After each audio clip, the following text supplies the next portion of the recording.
الحمد لله الذي أرسل رسوله بالهدى ودين الحق ليظهره على الدين كله ولو كره الكافرون ونصلي ونسلم على هذا النبي الكريم وعلى آله وصحبه أجمعين. اللهم آت نفسي تقواها وزكها أنت خير من زكاها أنت وليها ومولاها أمين اللهم أمين. أما بعد، الحمد لله ثم الحمد لله. إخوان أخوات أعزكم الله، إخوة الإيمان إخوة في الدين أعزكم الله وأحبكم في الله، rahimani wa rahimakumullahu jami'an. Alhamdulillah. Alhamdulillah, dengan limpah kurnia daripada Rabbul Alamin, kita bersua lagi pada Ahad malam Senin ini bersama dengan usrah kita. Malam ni kita bersama dengan channel rasmi kita, Bicara Hati dan Sandiwara Dunia. Alhamdulillah. Malam ni malamnya agak istimewa sebab malam ni pagi tadi kita sambut Hari Merdeka, Hari Kebangsaan. So malam ni usrah kita usrah yang berada di Hari Kemerdekaan. Besok kita masuk 1 hari bulan. Besok cuti, Alhamdulillah. So malam ni kita boleh ya-ye, kita boleh hora-hora. Alhamdulillah. Alhamdulillah. Kita sambung bicara kita tentang buku kita, iaitu Khusyuk Asas Kejayaan Hidup. Ditulis oleh Dr. Ismail Ulur Kepi. Kita masih lagi menyambung di bawah tajuk keempat, asas dan cara untuk mendatangkan khusyuk. Kita dah bincang-bincang. Malam ini kita masuk tajuk yang ke-10, iaitu kata Al-Fadilatu Dr. Hafizahullah Ta'ala wa nafa'na bi'ulumihi fid daraini amin Allahumma amin. Yang ke-10, doktor kata bersugi, bersihkan mulut dan badan dari bau-bauan yang keji serta memakai bau-bauan. Baik. Saya mengimbas ke belakang sikit tentang apakah makna khusyuk yang kita duk bahas ni. So, awal-awal perbahasan kita, doktor telah menjelaskan, iaitu khusyuk itu maksudnya rendah. Satu. Maksud dia hina. Maksud dia takut. Dan maksud dia tenang. Itu makna kepada perkataan khusyuk dalam satu perkataan khusyuk. Khusyuk, makna dia apa dia? Maksud dia ialah rendah. Kita merendahkan diri depan Allah, dikatakan khusyuk. Kita datang perasaan hina diri, tazallul, khusyuk. Datang perasaan takut pada Allah, itu khusyuk, itu bahagian dari khusyuk. Dan datang rasa tenang, damai dengan Tuhan, itu juga dikatakan khusyuk. Baik. Jadi tajuk ke-10 ni, bila kita nak sembahyang, kita disuruh bersugi. Bersugi menghilangkan busuk-busuk di mulut, kita makan. Lepas tu badan, bersihkan badan dengan apa? Dengan pakai wangi-wangian pakaian kita. Kenapa? Kerana bila kita duk baca Alhamdulillahirabbil alamin Ar-Rahmanir-Rahim, kita duk baca tu, nafas kita dah keluar. Kawan kita di kanan kiri yang menjadi jiran kepada jemaah kita, akan hilang ketenangan dia bila dia bau sesuatu yang buruk daripada mulut kita, busuk, atau bau hapak yang keluar daripada badan kita, baju kita, tak pakai wangi-wangian. Kerana khusyuk itu maksud, satu daripada makna khusyuk itu apa dia? Tenang. So bila kita bernafas, kita bau benda wangi. So fikiran kita tenang, hati kita tenang. Bermakna kita berada pada level khusyuk. So bila kawan ni duk baca Fatihah, daripada bismillah dia baca, ataupun daripada takbir awal lagi, Allahu Akbar, dah bau rokok, busuk. Dia tak bau lah. Kawan sebelah dia telah pun menghilangkan khusyuk kawan tu, ketenangan, kedamaian kawan tu, ketundukan kawan tu di hadapan Allah, dia telah merampas. Ataupun mulut dia tak bau, badan dia bau, baju dia bau, hapak. Memang kita boleh solat dengan peluh, kita tak payah tukar baju. Tetapi ada sunnah bila kita nak solat, kita pakai wangi-wangian. Tuan atar, kita kata atar. Atar bermakna wangi. Kita pakai satu minyak, wangi badan kita. Untuk apa? Supaya kita sendiri bau, tenang, kawan duduk sebelah menyebelah kita juga tenang. Tengok. Dengarlah sabda Nabi, sabda Rasulullah sallallahu alaihi wasallam, laula an asyqa ala ummati la amartuhum bisiwaki ma'a kulli salatin. Ini dalam riwayat Bukhari dan Muslim.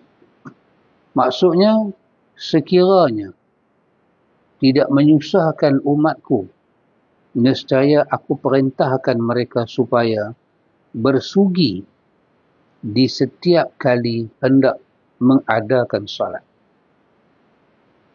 Kerana pengaruh kita bersugi itu benar-benar memberi pengaruh khusyuk kepada kawan di sebelah itu. Pengaruh kita pakai wangi itu benar-benar memberi pengaruh khusyuk pada kawan kita, sampai Nabi guna perkataan laula an asyqa ala ummati, kalau aku tak fikir susah umat aku, la amartuhum bisiwaki, aku nak perintah, aku nak bagi satu arahan, aku nak bagi satu order, satu arahan yang penting. Setiap kali mereka nak salat, setiap kali mereka nak salat, aku nak mereka bersugi. Tetapi Nabi kata, aku takut perkataan aku tu menyusahkan mereka. Namun, makna daripada sugi tetap kena ada. Pasal dalam kitab fiqh, dia kata sekurang-kurangnya bila kita nak salat, kita kumuk mulut kita. Sebelum kita nak ambil wuduk, bersihkan mulut kita. So, orang tua dulu dia kata, guna jari kita. Jolok lidah-lidah kita. Gigi kita. Sebab kalau kita tak ada kayu arak, kayu tu kita tak ada. Tapi tengoklah pengaruh bersugi, kita kata gosok gigi ke, pakai kayu tu ke, pakai wangi-wangian. Pengaruh itu, dia mempengaruhi solat kita dalam bentuk khusyuk. Dan orang yang mulut dia busuk, pakaian dia busuk, badan dia busuk, dia pergi sembahyang, dia kena tahu, dia telah pun mengalihkan khusyuk orang kepada kelalaian. Dan ini satu dosa. Pasal itu kita tak boleh ganggu. Orang yang dah masuk sembahyang dengan Allahu Akbar, kita tak boleh ganggu roh dia, fikiran dia, emosi dia. Dengan apa? Dengan busuk mulut kita, dengan busuk pakaian kita, dengan busuk tubuh badan kita. Tidak boleh sama sekali. Kita tidak ada hak. Maka karena itu, tengok lagi satu hadis. Man akala thuman au basalan falyatazilna أو ليعتزل مسجدنا. وفي رواية للمسلم زاد بآخره وليقعد في بيته. Nabi menyebut siapa yang makan bawang putih atau bawang merah maka hendaklah dia menjauhi dari kami atau hendaklah tidak mendekati masjid kami. Dan pada riwayat Muslim ditambah pada akhirnya, dan hendaklah dia duduk di rumahnya, tidak pergi masjid. Ini dalam riwayat Bukhari dan Muslim. Dan dalam riwayat Muslim diguna perkataan, ditambah perkataan wal yaq'ud fi baitihi. Nabi kita pada orang lelaki, kalau dah makan bawang mentah tu, panas dia bau hanyak bawang tu keluar, haring bawang tu keluar, atau basal dia makan bawang merah, Nabi kata selagi tak hilang tu, sembahyang kat rumah. Sebab apa? Bawa bau tu dia akan kacau orang sembahyang. Wahai ikhwan, hak nama kacau-kacau ni bukan kacau buat bising pun, kacau dengan bau tak boleh. Apa tak lagi kacau dengan bising? Bau tak boleh. Bau kita, bau badan kita, bau pakaian kita, bau mulut kita. Berapa banyak orang telah tak indah dengan benda ni. Saya isap okok, kumuk apa ala kadar, dia tu iyyaka na'budu wa iyyaka nasta'in, kawan sebelah nak menyawa macam dia. Tak boleh. Bau. Nabi tak nak. Hendaklah dia duduk di rumah, Nabi kata. Duduk di rumah. Di samping itu, hendaklah orang lelaki-lelaki usaha memakai bau-bauan yang wangi. Tetapi jangan sampai bau-bauan itu menyakiti orang ramai sekiranya untuk salat berjemaah beramai-ramai. Pakai pakaian wangi-wangi. Yang wangi-wangi itu bukanlah wangi-wangi sampai pakai sampai dua atal corok mandi atal, lepas tu orang sampai pening kepala. Dah. Wangi-wangi. So ini yang ke-10. Ke-10, bagaimana pengaruh wangi-wangian bersugi itu dia memberi kepada kita makna khusyuk. Apa dia? Khusyuk di sini maksud dia apa? Ketenangan. Kita damai, kita bau wangi, itu masjid itu diwangikan, pakaian kita diwangikan, selendang kita diwangikan. Apa nama? Kalau Arab dia pakai mislah, jubah ke atas lagi tu, mislah yang ada line-line mah tu, ataupun bis dia tu, itu semua diwangi-wangikan. Yang ke-11, bertenang-tenang serta insaf dalam memasuki salat. Bertenang-tenang bila kita nak masuk masjid, tak mau lari, dengan tenang. Bertenang-tenang masuk masjid dengan insaf. Dengarlah sabda Nabi, dengarlah sabda Rasulullah sallallahu alaihi wasallam, "Idza sami'tumul iqamata famshu ila salati wa 'alaikum bis sakinati wal waqari wa la tusri'u fama adraktum fasallu wa ma fatakum fa'atimmu." Ini adalah riwayat Bukhari dan Muslim, muttafaqun alaih. Nabi kata, apabila engkau dengar suara iqamah, maka hendaklah engkau pergi memasuki barisan salat dengan keadaan bertenang-tenang dan tetapkan hati. Maka apa yang engkau dapati, maka teruskanlah salatmu. Dan apa yang engkau luput, maka hendaklah engkau sempurnakan setelah salam imam. So, andai kata kita masuk masjid, kita sampai ke tangga. Kita tengok imam duduk takbir, Allahu Akbar. Agak jauh lah kita nak berjalan. Mungkin koridor masjid tu agak luas. So, jangan lari. Jangan lari. Jalan dengan tenang. Lari tu kita penat, kita boleh jatuh. Tersandung kaki jatuh. So, Nabi kata, alaikum bis sakinah. Sampai Nabi guna perkataan, apa dia? Nabi guna perkataan, idza sami'tumul iqamata, bila kamu dengar qamat, Nabi kata, famshu ila salatikum. Nabi kata, berjalan, jangan lari. Famshu, maksudnya berjalan. Wa alaikum bis sakinah, wa alaikum bis sakinati wal qarar, wal waqar. Dan ke atas kamu, Nabi kita tenang dan berhemah. Jangan kejar, jangan lari-lari. Brung. Kan? So, kalau kita terlepas rakaat itu, dan ditambah perkataan wala tusri'u, jangan cepat, jangan jalan cepat, lari jauh sekali, wala tusri'u, jangan jalan cepat, tenang. Tu Nabi kata fama adraktum fasallu, apa yang kamu dapat daripada rakaat itu dapatlah. Wa ma fatakum, yang kamu tak dapat, kamu ketinggalan, Nabi kata fa'atimu, nanti imam bagi salam, kamu tambah, sempurnakanlah. Apa yang nak ditakutkan? So, berapa ramai orang bila dia lari, dia telah pun menghilangkan khusyuk orang lain. Dia kata penat-penat, dia masuk, Allahu Akbar. Tidak boleh. Serta berperasaan insaf di hati, iaitu hendak ia sentiasa melazimi 3 insaf seperti berikut. 1. Insaf dengan cukup rendah hati terhadap hakikat tauhid rububiyah. Tauhid rububiyah Allah kepada kita di setiap masa. Iaitu hendaklah sentiasa sedar bahawa Allah tetap bersama kita.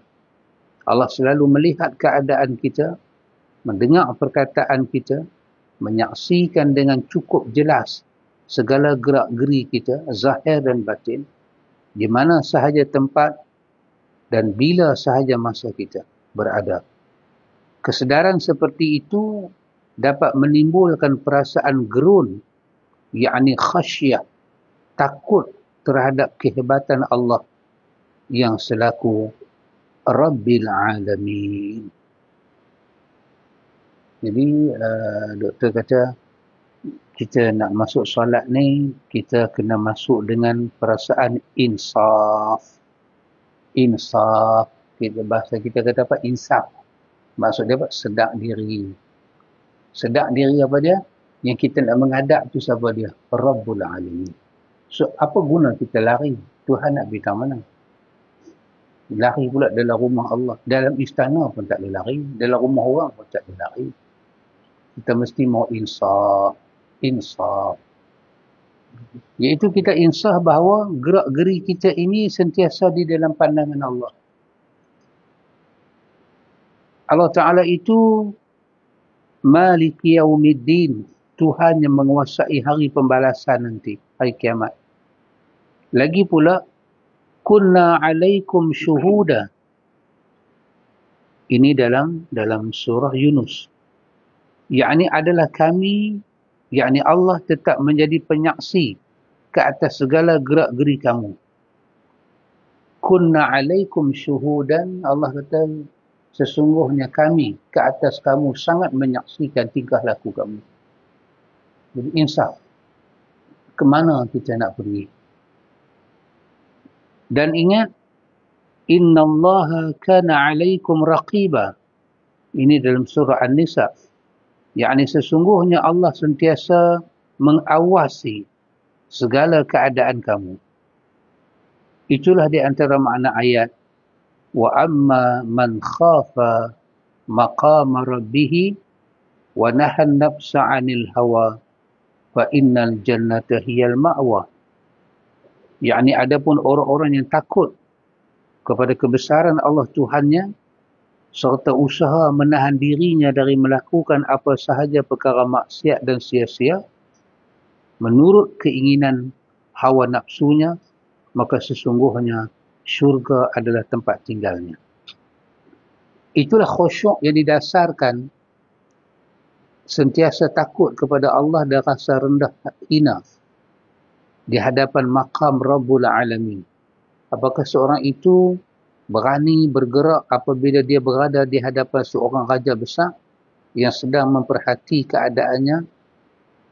Memang hubungan Allah dengan hamba-Nya adalah lebih dari itu. Terutama semasa mendirikan salat. Kerana hakikat salat ialah menghadap Allah pencipta alam semesta yang sedang melihat, mendengar, menyaksi serta mengawali hidup dan memati mengawali hidupnya dan matinya dengan cukup berkuasa dan bijaksana dan memberi balasan dunia dan akhirat. Ini perkara yang doktor tekankan kepada kita berdasarkan petunjuk yang ada dalam hadis tadi. Nabi guna perkataan alaikum bis sakinah wal waqar wala tusri'u.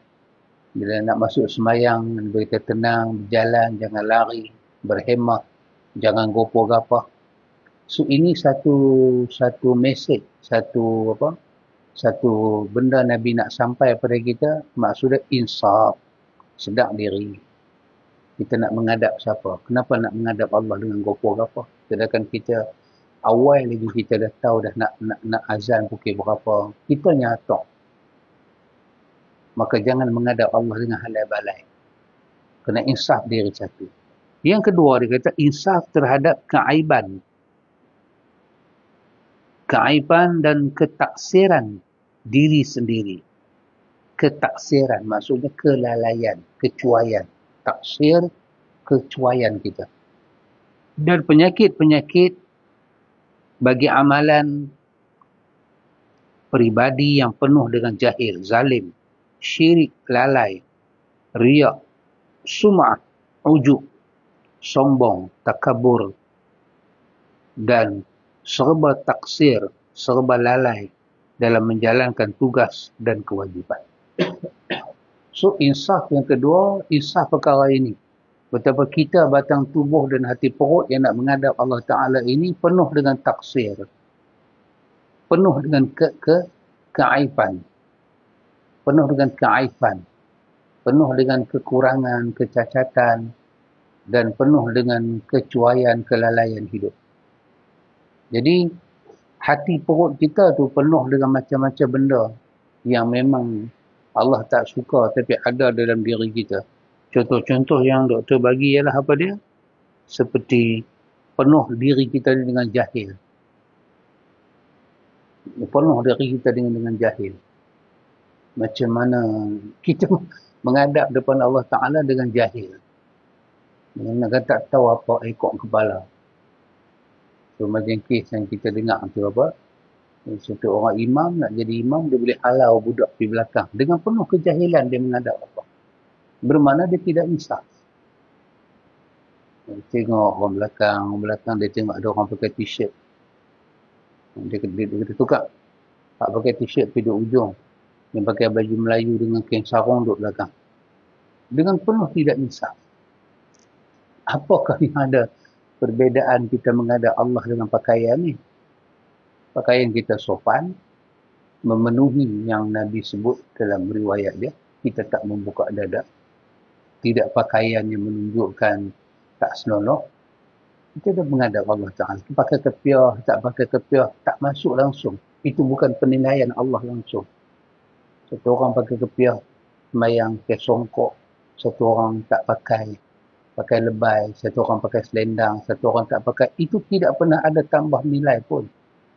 Tak ada apa pun penilaian itu. Bukan di situ tempat pandang Allah. Allah nak pandangnya hati manusia dan keberadaban manusia menghadap dia. Dengan ilmu, bukan dengan kebodohan. Dan apa dia kata lagi? Dengan zalim, dengan syirik, dengan lalai, dengan riak, dengan sum'ah, dengan ujub, sombong, takabur. Kesemua itu menjadi muatan hati perut kita. Bila kita buka tangan, angkat tangan, dada terbuka pada Allah. Allahu Akbar. Mulut kata Allahu Akbar. Kita lungguk semua yang ada dalam dada kita ni depan Tuhan. Tengoklah aku Tuhan. Dengan sombong aku menghadapmu. Bolehlah kita kata lagu tu. Ya Allah, Engkau maha besar. Aku sombong menghadapmu. Aku bodoh menghadapmu. Aku hadap hang dengan syirik, dengan takabur. Apa makna kita kata Allahu Akbar? Maka doktor kata ini satu keinsafan yang kita kena buat. Yang ketiga, insaf terhadap kebaikan ihsan yang lain kepada kita, terutama kelebihan ibu, bapa, guru, suami, isteri, sahabat-sahabat, akrab, ketua-ketua dan semua pihak yang berjasa terhadap kita, yang masih banyak kita belum membalas ihsan kepada mereka, serta usaha lupakan segala kebaikan kita kepada yang lain sebaik mungkin. Itulah insaf yang diperlui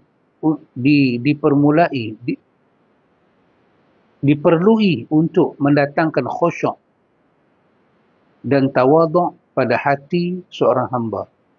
Tidaklah takabur dan ego terhadap yang lain.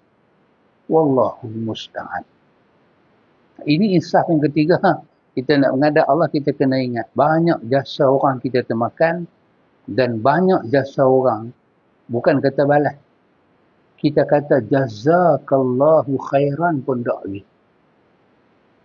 Orang buat baik, kita kata jazakallahu khairan. Jazakallah. Semoga Allah membalasi kamu khairan dengan sebaik-baiknya. Minta Allah balas dia. Sebab kita tak nak buat apa.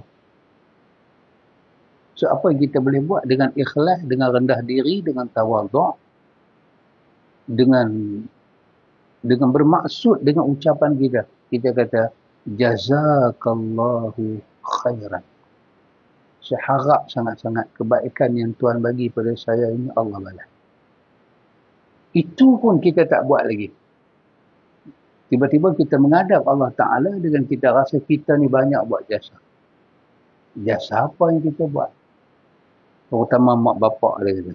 Bela kita, bagi susu, bagi kasih sayang, makan, minum, perlindungan, penjagaan. Itu pun tak terbalas lagi. Tiba-tiba kita menghadap Allah, kita rasa kita ini, orang kata kita rasa kita ni somebody. Kita rasa kita ni apa yang kita rasa. So kata Al-Fadilatul Doktor, yang termasuk daripada makna alaikum bisakinah wal waqar, itu ketenangan kita bawa dalam salat, bukan saja jangan berlari, jangan gobor-gabah, tapi 3 keinsafan tadi dia sebut. Keinsafan yang pertama, mengenal Allah sebagai Rabbul Alamin. Tuhan yang kita nak hadap ni Tuhan yang mana? Pencipta langit, bumi dan isinya. Pemilik hari akhirat, dan dia nak balas kita di sana.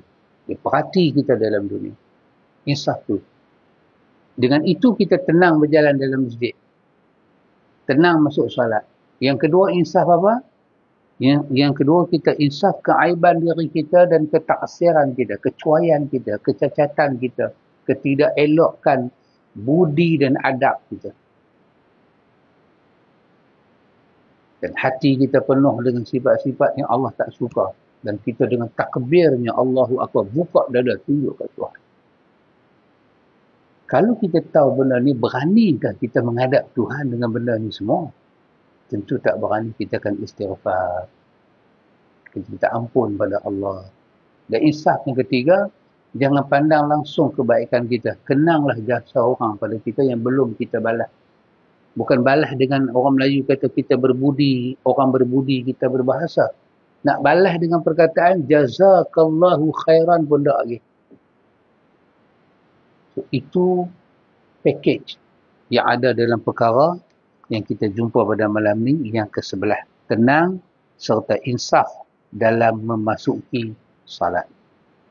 Yang ke-12, salat fardu berjemaah. Salat fardu berjemaah. Kata doktor, di antara sunnah Rasulullah sallallahu alaihi wasallam ialah salat fardu berjemaah di masjid atau di musalla. Kerana di zaman Rasulullah sallallahu alaihi wasallam tidak ada orang yang tidak salat berjemaah kecuali orang-orang munafik yang dimaklumi nifaqnya dan orang-orang yang sakit. Bahkan sebahagian daripada orang-orang sakit pun masih berusaha menumpang 2 bahu orang lelaki untuk salat berjemaah di masjid. Sehingga orang-orang perempuan pun, terutama yang berada di luar rumahnya dan tidak ada apa-apa fitnah untuk pergi ke masjid. Itulah solat orang mukmin. Satu daripada perkara boleh membantu khusyuk kita ialah dia kata pembentukan solat jemaah di masjid. Bahkan terkenal sampai zaman Nabi, orang semayang, orang berjemaah, orang sihat, orang sakit, orang tua, orang muda, lelaki-lelaki, perempuan, kanak-kanak. Terkenal. Dia tahu dah semayang. Semua orang datang untuk mengimarahkan masjid. Allah kata, innama ya'muru masajidallahi man amana billahi wal yawmil akhir wa zakarallaha katsira. So Allah kata orang yang mengimarahkan rumah Allah ni orang tu ada iman. Orang yang mengimarah memakmurkan masjid Allah dengan semayang, rajulun dikatakan laki-laki itu berulang alik dia daripada rumah ke masjid. Fashhad lahu bil iman. Saksikanlah pada diri dia ada tanda iman. Itu mengimarah. Pasal itu ikhwan, bila datang riwayat Abdullah bin Mas'ud cerita adalah di Bukhari Muslim. Dia kata, aku tak pernah tengok Nabi marah macam tu. Asyaddu ghadaban. Nabi marah sangat. Bila orang report pada Nabi, dia semayang, dia pergi masjid nak semayang. Tiba-tiba imam tu baca punya panjang. Dia ada kerja. Hak lain orang tua-tua, ada orang perempuan, budak-budak. Nabi dengar kes tu, bila imam perpanjangkan bacaan dia sampai makmum mengadu. Nabi kata Abdullah bin Mas'ud, Nabi marah sungguh. Marah sungguh. Bukan kata Nabi bagi nasihat. Ghadab. Nabi marah. Yang marah tu, ihmarrat ainahu, merah mata Nabi. Marah sungguh. Sampai Nabi kata, inna minkum, Nabi kata di kalangan kamu, ada orang yang halau orang daripada masjid. Bukan kes orang duduk depan pintu masjid, lepas tu orang mai dia halau. Dah. Bukan kes orang masuk masjid, lepas tu dia tengok ludah tu, kawan tu keluar masjid. Dah. Nabi kata, inna minkum, di kalangan kamu ini ada orang yang melarikan orang daripada rumah Allah. Kamu halau dia. Dengan apa? Dengan kamu tak jaga etika ketika jadi imam. Kamu bebankan dia dengan sembahyang, dengan bacaan panjang, rukuk panjang, i'tidal panjang, tasyahud panjang, sujud panjang. Sampai dia lari, dia tak memai dah. Sedangkan Quran kata, orang yang datang ke masjid itu, orang yang mengimarahkan rumah Allah, saksikanlah dia ada iman dengan Allah dan hari akhirat. Terus itu orang tanya kepada Abdullah, kepada Syekh Utsaimin. Pun jawapan yang sama. Orang tanya pada bin Baz pun jawapan yang sama. Bila kita masuk masjid, siapa masuk, main duduk depan, saf kosong. Itu kita masuk. Kita tanya siapa nak duduk depan. Dia kata jelas dalam hadis Nabi sebut siapa yang nak duduk depan. Dia kata orang ada ilmu, orang yang tahu hukum hakam. Semua Nabi sebut dah riwayat-riwayat dia. Tapi ketika kita masuk masjid, zaman kita ni kita masuk masjid, semua orang masuk. So, iman akamat. So, imam berkali-kali tengok belakang dia, dia ni pakai t-shirt, dia ni pakai baju, dia punya uniform dia. Hak jenis kepiah, jenis sebai, jenis pakai lebay, tak ada seorang pun. Tengok ada budak kecil. Orang tanya soalan, boleh tak kita halau budak tepi belakang? Syekh bin Baz kata, peraturannya, orang yang duduk belakang imam ni siapa dia? Yang Nabi telah susun. Tapi bila dah masuk dah, maka Syekh bin Baz kata, tidak harus kita pindahkan tempat budak tu daripada depan ke belakang. Kerana dia telah mai awal. Saksikanlah budak tu ada iman. Saksikanlah dia mengimarahkan rumah Allah. Dia ada iman pada Allah di hari akhirat. Tiba-tiba orang mai awal ni, kita kata, ambil duduk belakang. Sebab han tak sunat lagi. Di mana kita ambil pedoman tu? Maka kita termasuk apa? Kita termasuk orang yang menghalau orang daripada rumah. Dosa. Tapi itulah dia. Agama mengajak kita imarah rumah Allah, kita halau orang. Maka satu daripada benda yang boleh bantu khusyuk kita ialah sembahyang 5 waktu ni berjemaah. Terutamanya di masjid. Dan kata Fadilatul Doktor, pada zaman dahulu terkenal dengan satu peradaban apa dia? Yang tak suka main masjid. Yang Nabi duk ada dalam masjid tu hanyalah orang munafik. Dan kalau dia orang baik, dia tak main juga. Dia orang uzak. Tapi telah terkenal zaman Nabi, orang buta yang uzak pun nak pegang bau orang, nak berjalan pergi ke masjid. Kerana apa? Solat di masjid ni dia membantu kekhusyukan kita. Khusyuk kita. Lepas masjid nama rumah Allah, bukan rumah pengurusi, bukan rumah ahli jawatan kuasa. Kita nak design masjid, nak design ke mana masjid kita? Design yang tenang. Ada masjid antu tengok mereka nak ambil Turki punya apa-apa, dia letak depan, kita tengok semak perut. Biru kehitam-hitaman. Kita menghadap ketenangan. Warna putih itu warna yang syahdu. Balik ni Allahu Akbar. Balik ni Muhammad Rasulullah. La ilaha illallah Muhammad Rasulullah. Sudah cukup. Buat khat tu, buat khat ni. Rekod bertemu sampai tak boleh nak baca. Kita menghadap. Tengok warna dia. Satu orang tak boleh design masjid hanya untuk tenang dia seorang. Masjid ni tempat orang ramai. So kalau orang buat masjid, arkitek dia duduk dengan jemaah, kena design masjid, jemaah mana masuk pun dia tenang. Dia tengok keadaan mimbar, dia tengok warna masjid, dia tenang. Warna apa yang kita nak pakai? Warna putih, cantik, clear lah. Depan dia kosong, letak nak Allah Muhammad, Allahu Akbar, la ilaha illallah Muhammad Rasulullah. Sudah cukup. Sudah cukup. Tenang kita menghadap Allah. Kiblat kita berbetulan dengan Kaabah. Syatrul Masjidil Haram, syatr Masjidil Haram. Sudah cukup.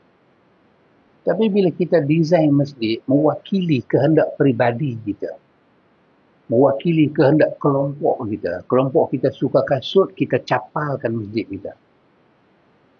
Kelompok kita suka design ni, kita design masjid ikut kelompok kita. Orang lain tak boleh masuk. Orang lain masuk tak tenang. Katakanlah ada orang dia suka dengan capal, dia bubuh capal. Orang macam saya nak masuk macam mana masjid? Pada saya capal tempat dia di kaki, bukan nak pelekat depan mihrab. Orang macam saya tak tenang. Sedangkan masjid itu rumah Allah, saya kena masuk. Saya disuruh sembahyang ke masjid. Tapi kalau saya masuk ke masjid, ada benda-benda yang tak tenang saya. Maka tugas orang yang jaga masjid itu menenangkan pandangan dalam masjid itu, menenangkan jamaah. Bukan menenangkan hati dia, kelompok dia, ustaz dia, guru dia. Menenangkan jamaah. Warna dia, design dia. Jemaah tenang, seronok masuk masjid. Bersih, kapeng elok, depan tenang. Pegang tasbih menghadap ke depan. Tenang tengok. Warna putih, mihrab. Tengok mimbar, tenang. Itulah masjid. Dan itulah yang Allah kata, innama ya'muru masajidallah man amana billah wal yaumil akhir. Orang yang memakmurkan rumah Allah itu masjid adalah orang yang beriman pada Allah dan hari akhirat. Maka ketenangan orang yang merampas ketenangan orang lain, dia berdosa. Itu jiran sebelah nak tidur. Kita rampas ketenangan dia dengan apa? Kita pasang radio Quran kuat-kuat. Dia nak tidur, dia nak rehat, dia. Kenapa kita kacau dia? So, masjid adalah rumah Allah. Rumah Allah bukan rumah kita. Kenapa kita rampas ketenangan orang lain? Kita sekat orang tu dengan pandangan-pandangan dia tak boleh masuk masjid. Maka yang ke-13.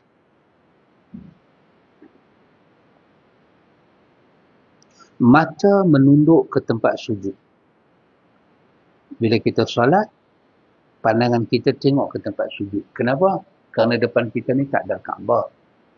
Kalau depan kita ada Kaabah, kita tengok Kaabah Baitullah. Tapi depan kita tak ada, kita tengok ke bawah.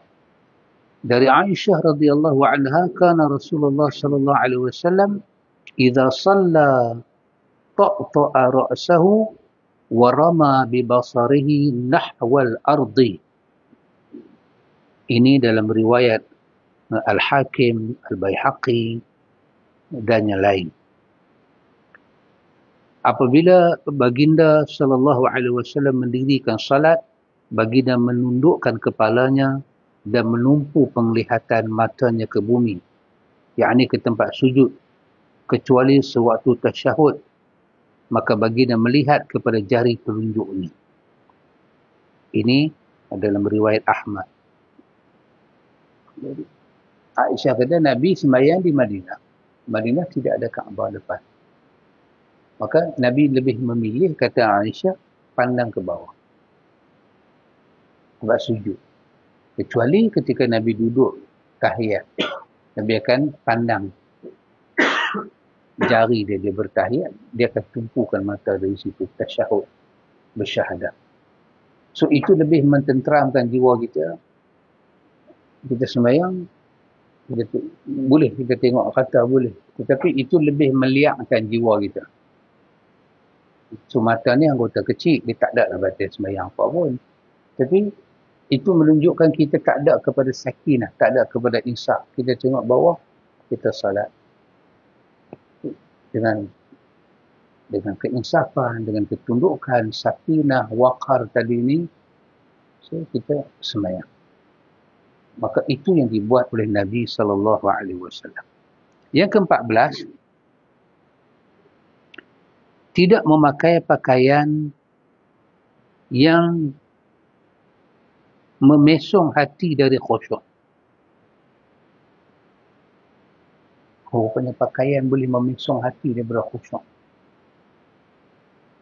Allah memerintah supaya hamba-hambanya selalu memakai pakaian yang sesuai, lagi indah, berhias apabila hendak keluar mengadakan salat di masjid. Firman Allah, Ya bani Adam, khudhu zinatakum inda kulli masjidin. Ini dalam surah Al-A'raf ayat 31. Wahai anak Adam, pakailah pakaian kamu yang indah, berhias pada tiap-tiap kali kamu hendak pergi ke masjid. Yakni apabila hendak mengerjakan ibadat salat. So, ini Allah yang perintahkan. Allah kata, Ya bani Adam, wahai anak Adam, khudhu zinatakum. Ambillah perhiasan kamu. Inda kulli masjid. Bila kamu di sisi setiap masjid. Setiap kali kamu pergi masjid, nak salat 5 waktu, ambillah perhiasan yang elok. So, orang dia miskin, dia pakaian dia cara miskin. Tapi bukanlah bermakna dia pakai selekeh dah. Orang miskin pakai cara miskin. Kadang baju dia tak serika, tak iron, itu sesuai dengan dia lah. Tetapi itulah keindahan yang dia ada, dia ambil. Dengan wangi-wangian dia, dengan bersugi dia tadi ni, dia masuk dalam masjid. So, memakai pakaian, tulis di belakang. Ada tulisan di belakang. Dia duduk sah depan, di belakang dia ada kawan ni duduk sah nombor 2. Bila kawan tu angkat kepala, nampak ditulis. Dia telah pun memesongkan hati orang daripada khusyuk. Ataupun dia berpakaian dengan pakaiannya memesongkan hati orang. Pakaian dia terlampau ketat. Seluar dia terlampau ketat. Menyebabkan bila orang tengok dia, orang berbicara dalam hati. Sedangkan dia boleh pakai pakaian yang agak longgar sikit. Tapi dia tak memilih dengan cara lagu itu. Dia tak memilih. Dalam bab ini, ikhwan, saya ingin katakan sepatah. Apa yang Syekh kata. Bahawa bila Allah Ta'ala kata kepada kita, bila Allah kata pada kita, pada ayat 21, surah Al-Ahzab, laqad kana lakum fi rasulillahi uswatun hasanah. So, faedah ayat ni apa dia? Bahawa Rasulullah itu adalah contoh yang terbaik pada kita, kiri kanan, depan, belakang, ke bawah. Dan bila Rasulullah sendiri kata pada kita, sallu kama ra'aitumuni usalli, semayang macam aku semayang. Tapi Nabi tak pernah kata, bila kamu nak semayang, kamu pakailah baju macam mana aku pakai dalam semayang. Tak kata. Tapi Syekh kata, itulah yang kita faham. Satu orang, dia boleh ada dua jenis pakaian. Satu pakaian dia, pakaian macam biasa. Dia nak pergi kerja, dia nak pergi kenuri, dia pakai. Tapi ada lagi satu pakaian yang dia pakai, bila pakaian tu dia nak masuk dalam sembahyang. Kerana Allah kata, Muhammad adalah contoh untuk kamu. Dan Nabi kata, sembahyang macam aku sembahyang. Maka kita ni, ikhwan, masa kita nak sembahyang, pakaian apakah yang kita nak bawa dalam sembahyang? Satu saja. Karakter pakaian kita itu, kita contoh Nabi kita. Jangan contoh orang lain. Jangan contoh orang lain. Kalau kita pakai seluar, pergi sembahyang. Kita pakai baju. Atau kita pakai kepiah. Sekarang ada kepiah-kepiah, macam-macam kepiah. Kita boleh pilih sembahyang dengan kepiah pun boleh, tanpa kepiah pun boleh. Kita nak sembahyang nak pakai selendang pun boleh, shimar kita, serban pun boleh, tak mau pun boleh. Hak kita. Tetapi, seorang mukmin dia akan perhati Rasul dia. Rasul dia ketika salat pakai macam mana? Dia akan tengok. Kerana setiap kali kita salat seperti Nabi bagi pahala, dan setiap kali kita tiru karakter Nabi, pun Allah bagi pahala. Dan dalam hati kita niat ittiba' Nabi, Allah bagi pahala. Pakaian apa Nabi suka pakai? Nabi suka pakai pakaian yang longgar, yang tidak ketat. Yang ke bawah, baju dia labuh sikit ke bawah. Supaya bila dia sujud, ataupun dia rokok, dia tak berlaku sentap antara baju dengan seluar. Seorang muda, banyaknya menimpa orang muda. Dia pakai t-shirt, dia pakai baju seluar Hawaii, dia semayang. Saya tidak bercakap sah atau batal. Saya cuma bercakap, pakaian dia pakai itu dia tiru siapa. Ini pakaian dalam salat. Dia tiru siapa. Kadang ada orang keluar dari gym. Dia hari Senin dia pergi gym. Hari Selasa, Hari Rabu, orang gym, saya buat gym. Buat tu salat. Badan dia besar. Pakai t-shirt melekat. Lengan tu melekat ke dalam. Pakai seluar. Melekat dengan pinggang. Tak, saya tidak kata batal ataupun tak batal. Tapi pernah tak terfikir kita masa tu? Ketika Muhammad kekasih Allah yang paling Allah sayang. Allah tengok Muhammad rokok, Allah sejuk hati. Muhammad iktidal, Allah sejuk hati. Tengok Muhammad daripada atas bawah, atas sampai ke bawah, Allah sejuk hati. Pernahkah kita terfikir masa Nabi salat, Nabi pakai jenis apa? Saya bukan kata jenama pakaian. Pakaian tu macam mana?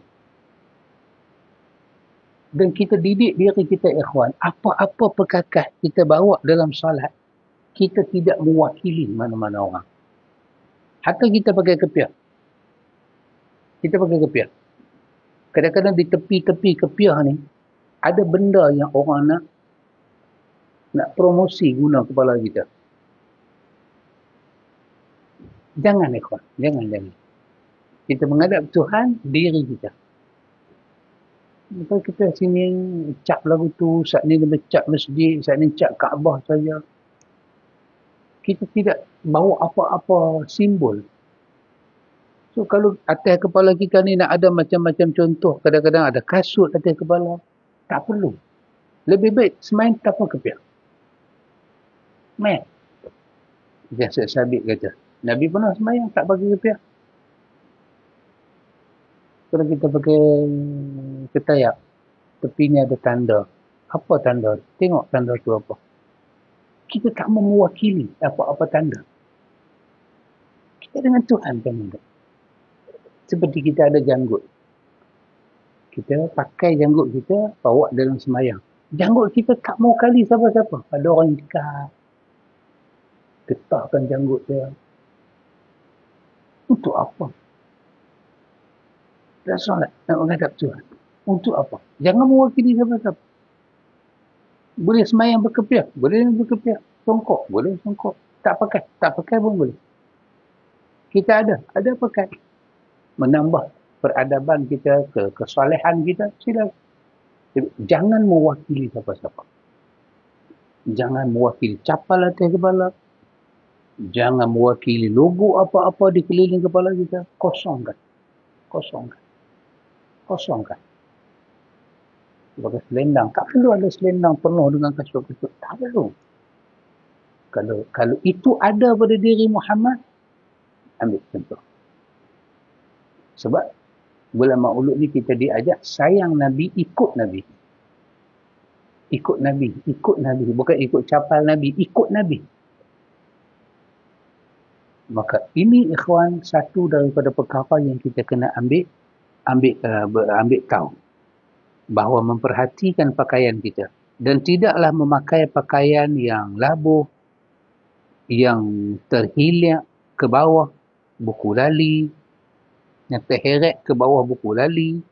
Kerana itu menyebabkan timbulnya perasaan riak, megah, sombong dan takabur, meluputkan khusyuk. Sabda Rasulullah sallallahu alaihi wasallam, la yanzurullahu ila man jarra thawbahu khuyala. Ini adalah hadis Bukhari dan Muslim. Allah tidak melihat kepada orang yang melabuhkan pakaiannya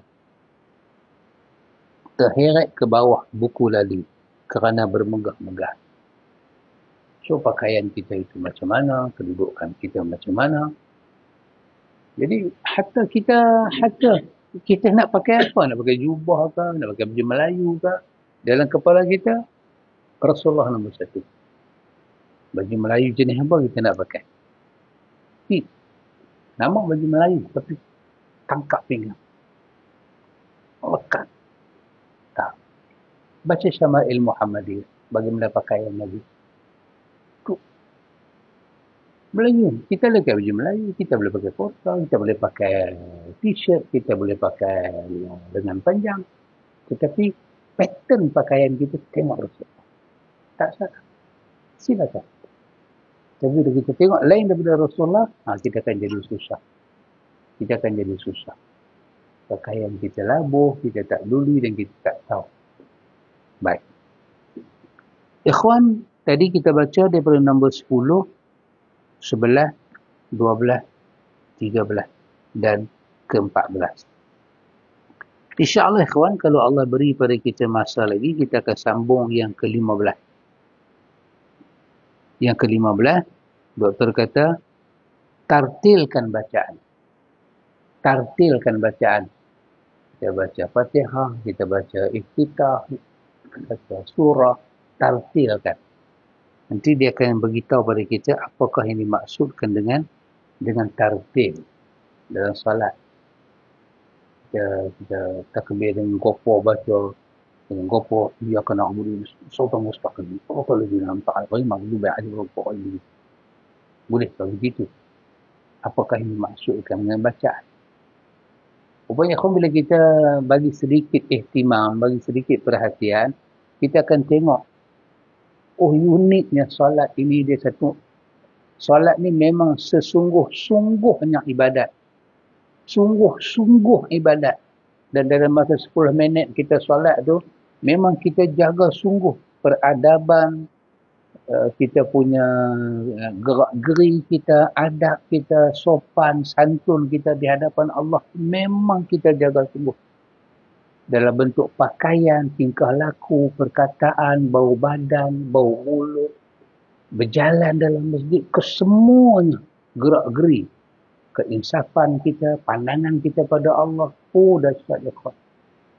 Tapi kalau kita tak bagi perhatian, kita tak lalui tajuk-tajuk ni, kita tak tahu. Kita salat, Allah ibadah salat, salat lah. Maka sayang, kita tidak dapat manfaat daripada salat itu. InsyaAllah, kalau panjang umur, diberi kesempatan oleh Allah, dengan keberkatan hari merdeka macam ini, besok masuk 1 hari bulan. Alhamdulillah, besok cuti. Besok kita cuti. Alhamdulillah. Kalau kita cuti esok, kita jalan jauh sikit. Kita bersiaran lagi jauh sikit. Di malam ni kita masuk bulan sini. Besok cuti sikit, kita jauh lagi kita berjalan. Saya cuti kan. InsyaAllah hari esok pun kita ada lagi. Kita bersama lagi dengan bicara hati dengan kita punya sandiwara dunia. Semoga ikhwan kita boleh mengambil sebaik-baik manfaat, sebanyak-banyak manfaat dengan usrah kita dan bersempena dengan hari kemerdekaan ini dan mengerti, menghayati. Bukan soal merdeka, tapi soalnya apa yang ada dalam perkataan merdeka, muatan dia, isi dia. Merdeka bukan saja berkaitan dengan bendera dah. Tapi apa yang ada di belakang bendera. Kibar bendera. Habis kita beli bendera tu RM5 ke berapa ringgit kibar. Lepas kibar bendera tu pergi mana? Masuk tu sampah juga. Bendera besar kita buka rumah kita. Lepas hari merdeka, bendera tu pergi mana? Duduk bawah pakar juga. Tak ada apa. Tak ada apa. Ada perkara lain. Semoga Allah memberkati kita. Hayakumullah, barakallahu fikum. Subhanakallahumma wa bihamdika asyhadu an la ilaha illa anta astaghfiruka wa atubu ilaik. Wassallallahu ala nabiyyina Muhammad walhamdulillahi rabbil alamin. Assalamualaikum warahmatullahi wabarakatuh.